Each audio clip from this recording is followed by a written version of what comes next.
Hello, dear students. Let's continue our topic on conflict serializability. And in this question, we are again given a schedule S1.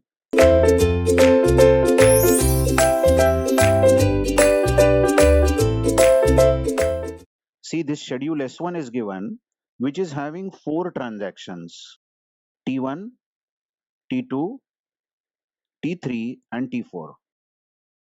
And various statements in each transaction you can see are actually interleaved. So it is a concurrent schedule, isn't it? And we are asked, is this schedule conflict serializable? So you know that we are going to build precedence graph for this, and we will have four transactions. So let's show T1, T2, T3, and T4, four transactions as nodes of the graph. And now let's start with the very first statement which runs in the schedule. You can see that this T4 runs first. It starts first with read A instruction, and then we will search in other transactions, is there any conflicting operation? Now if you search this all three transactions T1, T2, T3, that are any statements actually conflicting with the read A of T4, then you will see that straight away that there is a write A statement over here. This is read write conflict, isn't it? Well, you understand that we are accessing same data item A. One transaction is doing read and other is later on doing write on the same data item. So this conflict is from T4 to T2. So hence we will show an edge from T4 to T2 in the precedence graph. That's it. You can check thoroughly that no other statement or operation conflicts with read A of T4. So let's go ahead now. The next statement which runs in the schedule is read A of T2. Isn't it so? After this read A, if you see the interleaved process, the next line to run is the read A statement of T2. Now this read A, observe in T3 or in T1. Anyway, T4 is finished. It has only read A instruction, so no question of checking any conflicting operation in T4. But you see, this is not a conflict, read conflict, and there is no A, data item A used over here. So there is no conflict either here nor here. So luckily, read A of T2 does not conflict with any other operation. So which instruction in the schedule runs next? Next will be this read A, isn't it, of T3. Clearly observe that this write A of T2 will conflict with this same data item T3 reading A, whereas T2 writing A. So this edge will be from T3 to T2, isn't it? This conflict is from T3 to T2. You can see that later there is no other conflict because next data item B is getting accessed. And in T1 also there is no conflict because data item B is getting accessed in T1. Okay, so that's it. We have done with this read A also of T3. Now coming to the next instruction that will run in the schedule is write B. You can see straight away that this write B is going to conflict. This is from T1 to T2. So I will show an edge from T1 to T2 in the precedence graph. Also be careful, the same write B will conflict with read B of T3, isn't it? Write read on the same data item, and this conflict is from T1 to T3.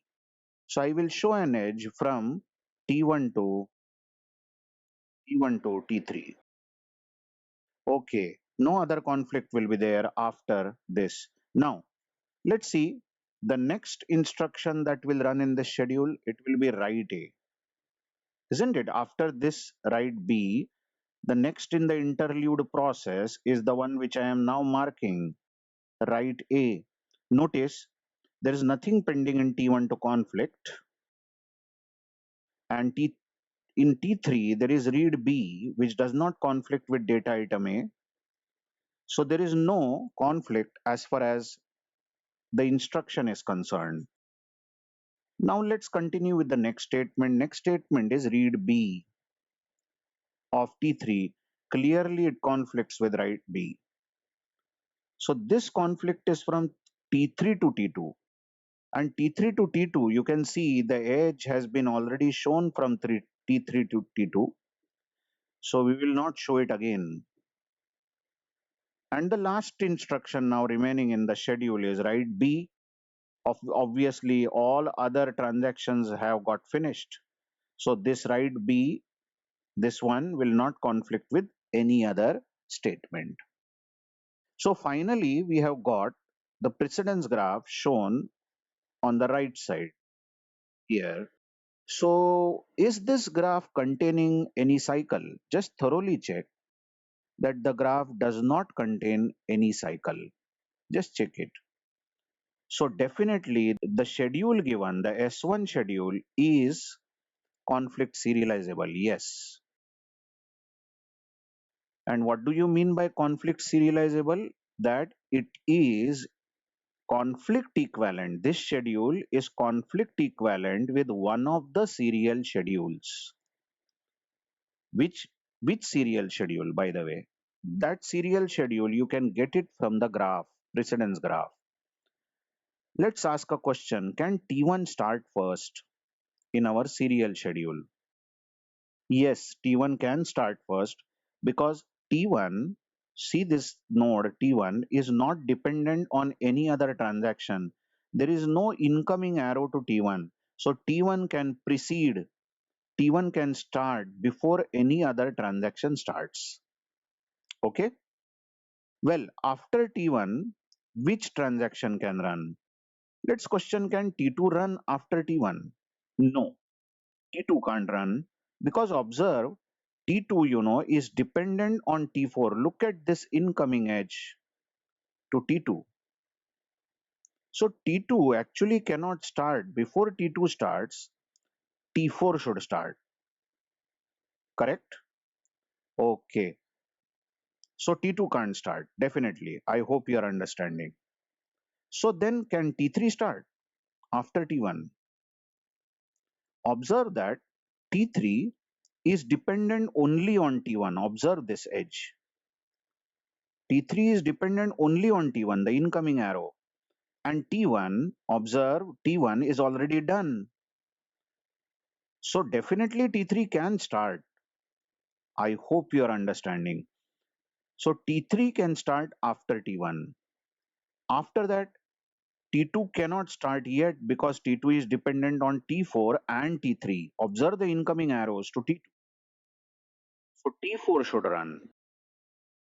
Yes. And finally, T2 should run. So this is the serial schedule with which the given schedule is conflict equivalent. Wait, I am sure you are thinking about it. You are thinking about it. You see, this is not the only serial schedule with which the schedule is conflict equivalent. No. There are more serial schedules. Like, just check. I said that T1, this node T1 is not dependent on any other transaction. But T4 is also not dependent on any other transaction. You see, there is no incoming arrow to T1, T4. So the other possibility is T4 can start first. And after T4 ends, remember it's a serial schedule. So T4 will start and complete. After T4 completes, let's question, can T2 run? No, T2 can't run because although T4 is over, but T2 is dependent on T3 also. Observe the incoming arrow to T2 from T3, isn't it? So T2 can't run. Can T3 run? No. T3 also cannot run because T3 is dependent on T1. So can T1 run? Yes. because T1 is anyway not dependent on any other transaction. And once T1 also ends, now T2 still cannot run because T2 is still dependent on T3. So T3 should run and finally T2. So this serial schedule is also a valid serial schedule with which the given schedule, or here this schedule, is conflict equivalent. I'm sorry. It is conflict equivalent. I hope you're understanding what I am saying. So once you announce that a schedule is conflict serializable, it definitely means that it has some equivalent serial schedule, and there can be more than one equivalent serial schedule. So that's how you check whether the schedule is conflict serializable. When we meet in the next video, we will see some gate questions. Thank you.